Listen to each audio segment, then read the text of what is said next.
Sekda Kabupaten Buru resmikan 126 unit rumah KAT.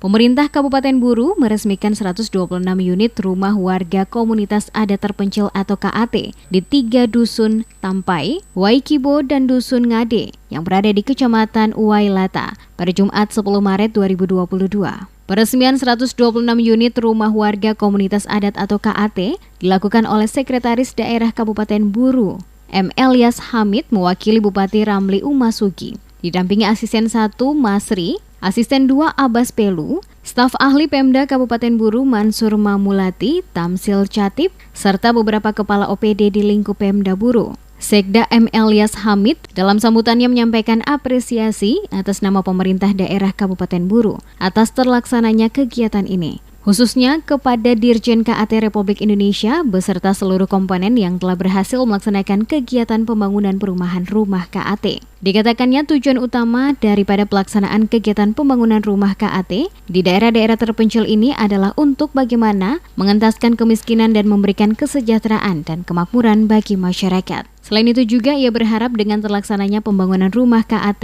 yang dibangun pada daerah-daerah terpencil dapat membantu masyarakat untuk mendapatkan hunian yang layak. Selesai meresmikan perumahan KAT, Sekda bersama rombongan menuju desa Waiflang untuk menyaksikan penandatanganan kerjasama UPTD Balai Benih Ikan Air Tawar Dinas Perikanan Kabupaten Buru dengan SMP Negeri 31 Buru yang ditandatangani oleh Kepala Sekolah Basran dan Kepala Balai Ikan Air Tawar Mako Sukarman.